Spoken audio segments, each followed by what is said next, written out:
I mean, I can't exactly understand moderation, but I can't exactly moderate when I'm driving. That would not be intelligent or safe.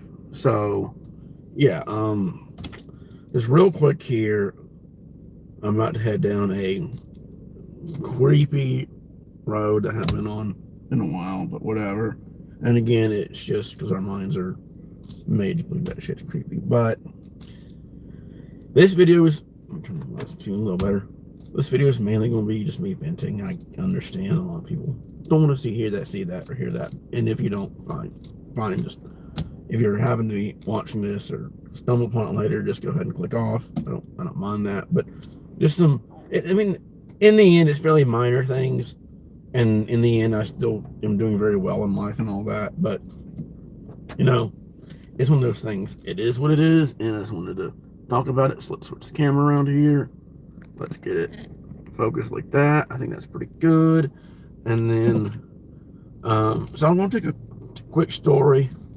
A semi could be a spooky story, because the road I'm going on is connected to this story, and therefore I think I should tell it. So it's been years ago. Years ago was when Pokemon Go was still like height of its popularity when it first came out. Still popular, but this was when it was at the height of its popularity, and my friends and I had been out playing, and alright, hold on while I make this turn. Shouldn't be my coming too hard, but I don't, that driveway sucks ass. I don't like to talk when I'm trying to drive. I mean, I'm trying to like pay attention. I always pay attention, but turning something like that, when I'm having to look around even more than usual, I don't like to talk too much. But yeah, so it's this road right here, and we were coming from the opposite end, which I don't know if you can get to, because the hurricane damage may still be bad. I don't know. We may have to turn around. We'll see. But coming home from playing Pokemon Go, and there was this car that came behind us and was flashing lights and stuff like that. I believe they were trying to get us to pull over. So we pulled off on the side road to let them pass, watching what they're doing just to be safe. I mean, look, this place is kind of desolate. And this was a little further down the road, coming the opposite way, as I said. And we let them pass, and then we got back on the road, and maybe 3 minutes later, they had pulled off the side of the road, and they got behind us again and were following us again. So I do believe that we were the target of an attempted robbery or whatever. Obviously, we weren't stupid enough to stop. Yeah, so I just lose them. We got off the road. We got to a more populated area. They went off, so who knows? I don't know. But anyway, so getting to the venting part. So it's just, and again, I want to stress that. Oh, hold on, this is a bit of a tight curve there. All right, I'm doing well in life. Got a steady job for the most part. You know, I'm happy for the most part, doing pretty well. But the thing I wanted to bitch about tonight is the lack of responsibility in a lot of people, and in that also punctuality, because this mostly happens at work. And yeah, I could get another job and all that, but I like where I am now, for now. I have plans to talk to my boss about a raise and all that, but we'll see how that situation goes. But getting back to what the main point of this is, God, this road is fucking tight as shit. I forgot how tight this was. Oh, yeah. Anyway, so I'm one of the only people there, if not the only person there, that has never a single day been 1 second late. I've stayed over for people several times. I don't mind staying over 5 minutes or whatever. There's one lady that works there. I think she's also, I consider her responsible. She has kids. She has to get them onto the bus every morning. So she's usually 5 minutes late. I don't give a shit about that. She has her responsibilities. But I'm talking about the people who are constantly late. There's one guy, I'm not going to say what he does. I'm not going to say who he is. but he does another job at the location. And I'll admit, last week he was better about getting there on time. I will give him that. So I'm hoping this is an improvement. I'm hoping they've talked to him. But he was late every single fucking morning. And I'm not talking about 5 minutes late or anything like that. I'm talking every single morning. I'm like, dude, you have your own vehicle. You have no fucking excuse to be late over and over and over. And a good friend of mine that works there, he's often late because, you know, he's on. And there's another woman that used to work there. She has to rely on that. And I'm not going to sit here and act too much holier than thou and say, well, I can understand how that is. I've never been in that situation. Again, because I'm responsible. It's never a road. This may not have been the best idea, but we'll have fun with it. I'm getting a little loud, I'm sorry. So I'm going to sit here and act too much holier than thou, as I said, but at the same time, point two, and I think this is the most important point, when you have that situation where you all are reliant on other people or another service to get to and from places, then, okay, then you also need to be able to, let's go this way. You need to be able to prepare for that. Say, okay, I know I have the situation. It sucks, but I need to be able to prepare myself to get whatever ride I need, get what I need done to get there on time. And I'm not going to act like somebody's late one time is the end of the world. Fuck that. Shit happens. I mean, personally, I've been working for 24 years now, and I've been late one time, but it's somewhat beside the point. But I'm just saying, like, people make a mistake, a little late once in a blue moon. Shit happens. I don't really give two shits about that.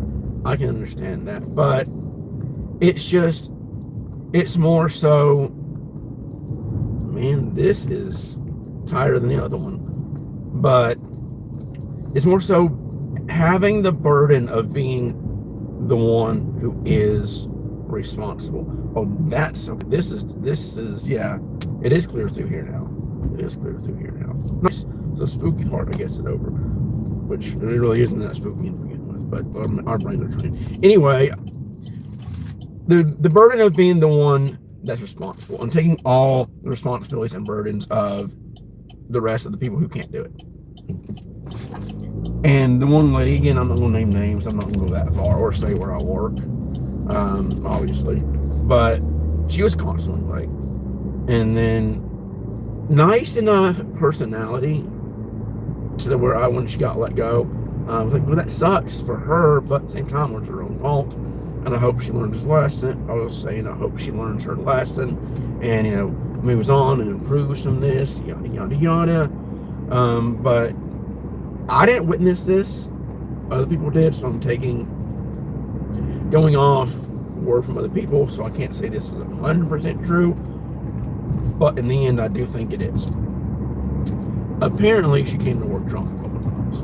She came into work one night thinking it was 7 a.m. when it was 7 p.m.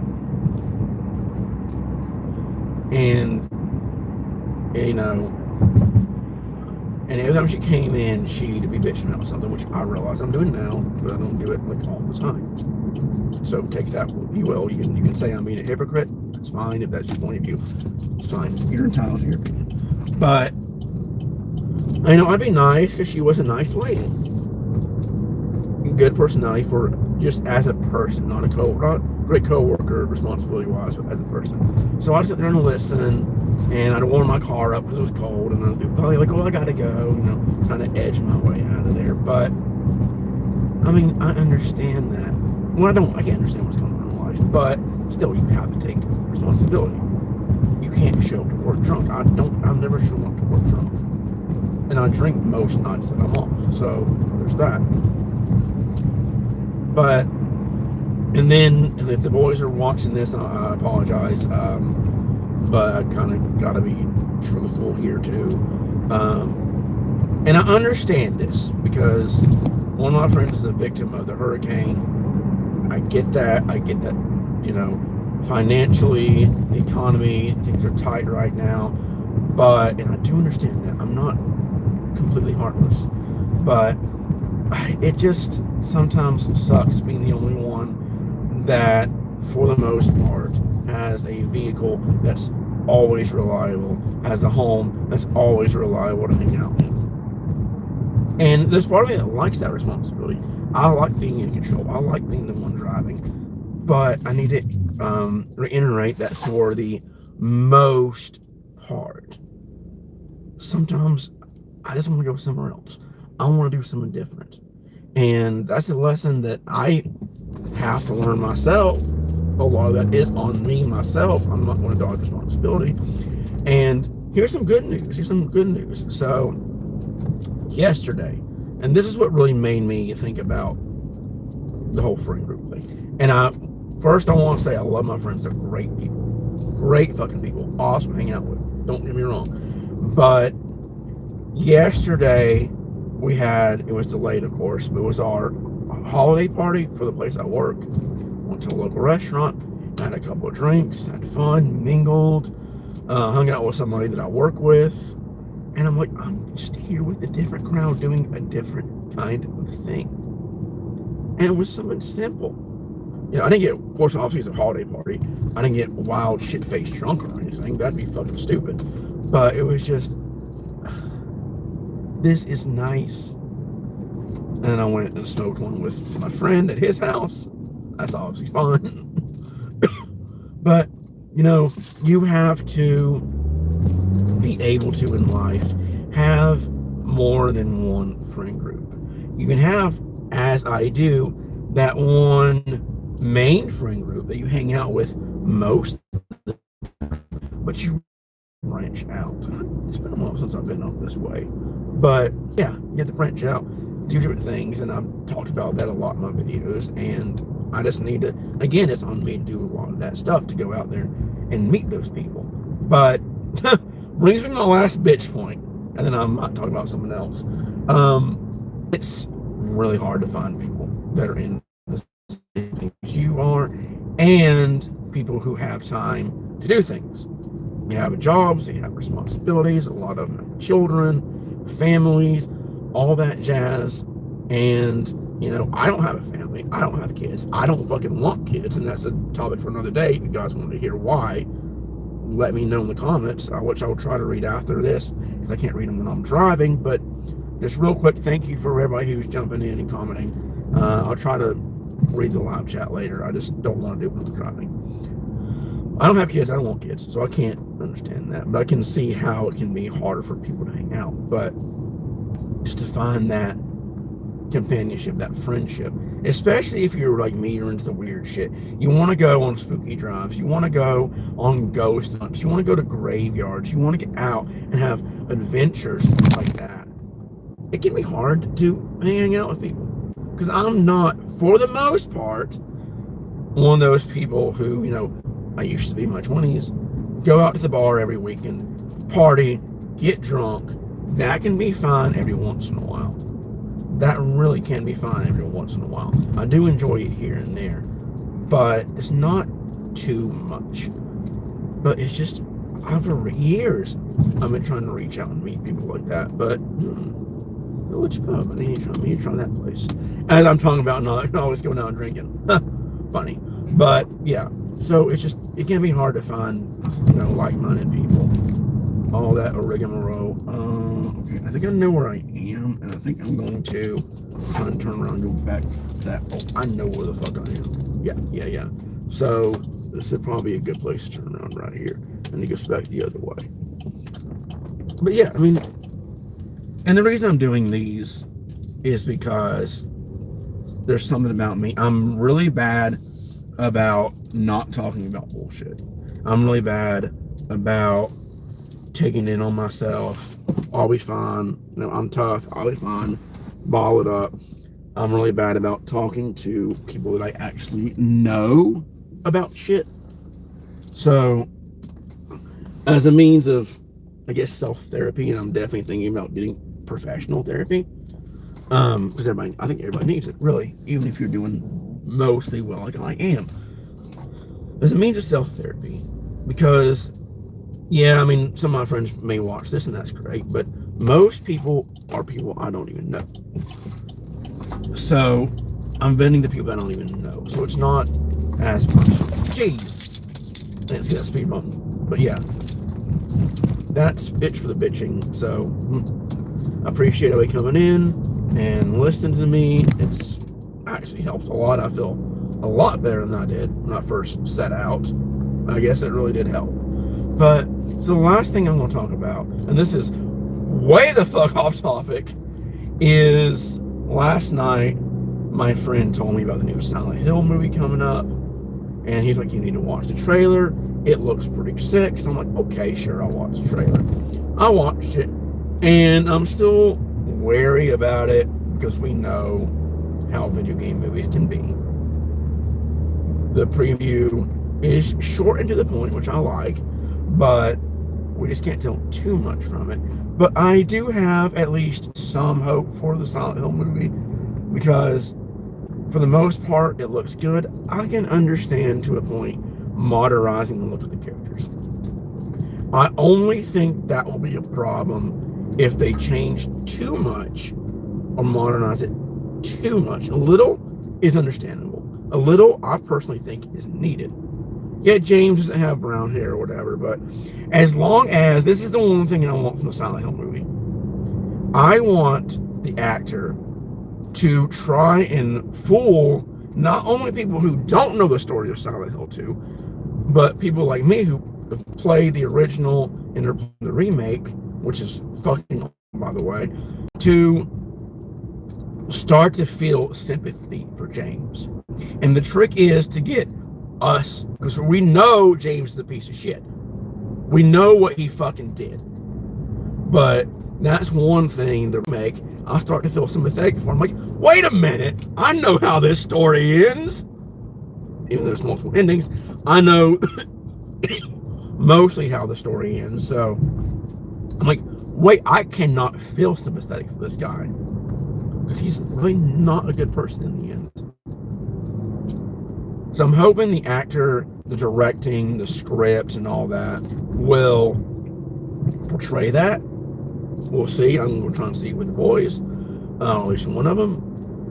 But yeah, I mean, the effects so far look pretty good, but we'll see.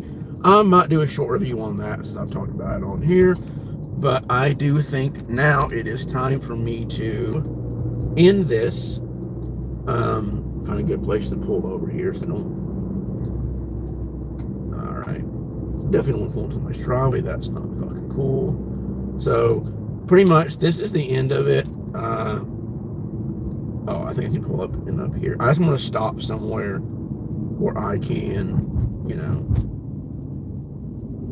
I'm not driving when I'm trying to, you know, pick up the phone and do all that. But yeah, thanks guys. Let me go ahead and see if I can read the comments right here. Actually, before I shut this thing off, that'd be a good idea. Let's see. Oh, hey guys. Let's see. Joseph Alexander, Mystery Girl, Nathan, Andy Bernantes. Sorry if I said that wrong. Doc Zion Music, Chosen, John Apello, and Trinity. Hey guys, I appreciate all the comments. I appreciate the support. And I'll probably do one of these again later. I don't want to do too many of these bitching videos because while they are therapeutic, I don't want my channel to become too negative. I try to mix the positive and the negative and be very real about life because life is both and life should be both. But all right, that's it. I'm just going to repeat all the same shit. Thank you and all that. And I'll catch you guys later.